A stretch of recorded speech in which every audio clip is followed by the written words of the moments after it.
जय श्री राधे। सब वैष्णवों को सादर सप्रेम जय Shri Krishna.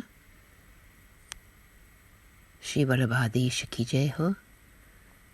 Today is day 112 of the reading of the Vaishnava Varta, 252 Vaishnava Varta of Sri Gosai in English. Varta 89, The Argumentative Brahmin, Part 1. This argumentative Brahmin used to criticize the Vaishnavas a lot. He lived close to these Vaishnavas, but they would hold their satsangs in a secret place. One day when it was Sri Gosaiji's birthday, all of the Vaishnavas there gathered to sing his praises. The Brahmin heard the singing and turned up there. The Vaishnavas were singing the praises of Sri Acharyaji and Sri Gosaiji. The Brahmin said, "You should sing kirtan in the same way as I do." The Vaishnavas responded, We do not know how to sing kirtan as you do." The quarrelsome Brahmin replied, "Then let me sing and you sing as I do. I know every type of kirtan." He began to sing about demigods other than Sri Krishna, but the Vaishnavas only knew how to sing of Sri Thakurji. Hearing the Brahmin's kirtans, one Vaishnav got very angry and he said, "Who invited you here anyway? Why have you come here uninvited? What do you understand? You know nothing. Please get up and leave, otherwise I shall pull you away with both hands. Then you will not be happy." The Brahmin argued, "Is your path different from all other prevalent paths? Is this not of this world?" The Vaishnava replied to him, "We are not followers of Ganesh, goddess, or Shiva. All the demigods are just small parts of our Sri Thakurji." The Brahmin argued back, "They are all the same." "Okay, if you don't believe me, let's go and ask some knowledgeable person. They are bound to tell you I am right." The Vaishnava responded, "What do we need to do with your scholar or your demigods? We only adore Sri Krishna, the son of Nanda. So why are you arguing and trying to be superior?" Having said this, he took hold of the argumentative Brahmin's hand and pulled him to his feet. When he had been left outside, that Brahmin got together with 4 or 5 other Brahmins and began to cast aspersions upon the Vaishnavas. After that, he went upstairs from where the Vaishnavas were sitting and began to throw stones at them. The Vaishnavas then all got up and went each to their respective homes. The kirtan, or singing of the Lord's praises, had been interrupted. When all the Vaishnavas were sleeping, in the middle of the night, 4 beings came into the Brahmin's house, threw him off his bed and began to beat him severely. His skin became separate from his bones, so much had they beaten him. The argumentative Brahmin began to cry, calling out, "Why are you beating me?" They replied, "Why have you been criticizing Sri Gosaiji's sevaks, and why did you interrupt their kirtan service? This is the reason for us to beat you." "Those Vaishnavas are greatly blessed beings and close to the Lord. Sri Gosaiji is the Lord himself. Therefore, in future, if you ever speak to Vaishnavas like this again, we will come and beat you some more." Saying this, they left. Bhav Prakash.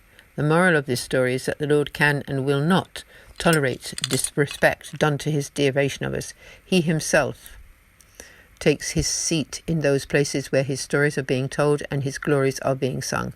This verse is widely known, although it does not appear in the Srimad Bhagavatam. Naham vasami vaikunthe yoginam hridaye nacha madbhakta yatra gayanti tatra tishtami narada. I do not reside in Vaikuntha, nor in the hearts of yogis, as much as I reside where my devotees are gathered together to sing my praises. O Narad. Therefore, if anyone puts an obstacle in the way of such singing of praises and gives trouble to such Vaishnavas, the Lord himself gives them disciplinic instructions. Part 1. Continued. The argumentative Brahmin's body was in agony and he could not sleep. He was pacing up and down, waiting for morning to come, so that he might go to the Vaishnavas and beg forgiveness. Hoping that his pain would thus be dissipated. Morning came, he got up and struggled to get to the Vaishnavas. He fell at their feet and told them how he had suffered the night result of how he had spoken to them. "You are blessed Vaishnavas, recipients of grace, and I am just a great sinner." He showed them his body and told them what had happened the previous night. He told them about how he had been beaten, that his body was in great pain. Seeing him thus, the Vaishnavas felt compassion towards him. They brought water in which the Lord's lotus feet had been washed and rubbed it onto his body. They told him to put some of it into his mouth whilst remembering Sri Acharyaji and Sri Gosaiji. Then they told him to go home. He piped up, "There is no place left for me. Please help me to become a Vaishnava." The Vaishnavas told him that if Sri Gosaiji should bless him, then this would be possible. If you want this to be, you should go to Gokul. The argumentative Brahmin took their leave and set off for Gokul, reaching there after some days. He had the sight of Sri Gosaiji and supplicated, "O great Maharaj, please let me hear the Lord's name. You are compassionate to the devotees. You do not even consider the offences of the embodied souls." Sri Gosaiji had mercy on the Brahmin and initiated him with the Lord's name. He ordered him to fast for a day, after which he would bless him with the Brahmasambandh initiation. After his fast, Sri Gosaiji gave him the Brahmasambandh initiation, and the Brahmin offered him a donation, and thereafter stayed in Gokul for some days in order to learn the ways of the path of grace. Sri Gosaiji blessed him with divine instruction. The Brahmin studied the teachings of the path and took the principles deep into his heart. In this way, he spent quite some time in Gokul, having the holy sight of Navneet Priyaji and the rest of the 7 Swarupas. One morning, after completing his ablutions and seva to the Lord, Sri Gosaiji decided to go to Sri Govardhan Nathji and sought to take the Brahmin with him. He took all the other Vaishnavas with him, and they went to have the holy sight of Sri Nathji. They arrived at Sri Giriraji. It was time for the Lord's lunchtime services, and Sri Gosaiji made the offerings. When he received back the Lord's holy sight, When he received back the prasad, he let all the Vaishnavas have the Lord's holy sight. The Brahmin became exceptionally happy after seeing the Lord. In his heart he praised his fate that allowed him to thus have the Lord's holy sight. When the lunchtime services were complete and the Lord was taking his afternoon nap, Sri Gosaiji came down from Sri Giriraji bringing the Lord's prasadi flower garland and palm leaves and came to sit in his baitak. The Brahmin also came thereafter having the Lord's holy sight. He prostrated before Sri Gosaiji, who then lovingly dismissed the rest of the Vaishnavas and then invited the Brahmin to partake of Mahaprasad. Sri Gosaiji went off to have his prasad, after which he fed Mahaprasad to the Brahmin, which he joyfully accepted. Sri Gosaiji took rest for a tiny while and then got up again. At the time for the afternoon services, he bathed and went up to the temple on Sri Giriraji to wake the Lord.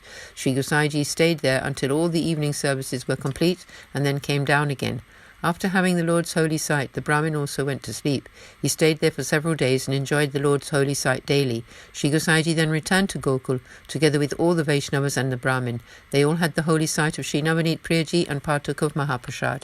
The argumentative Brahmin then requested, "O great Maharaj, may I please go on the tour of Vraj?"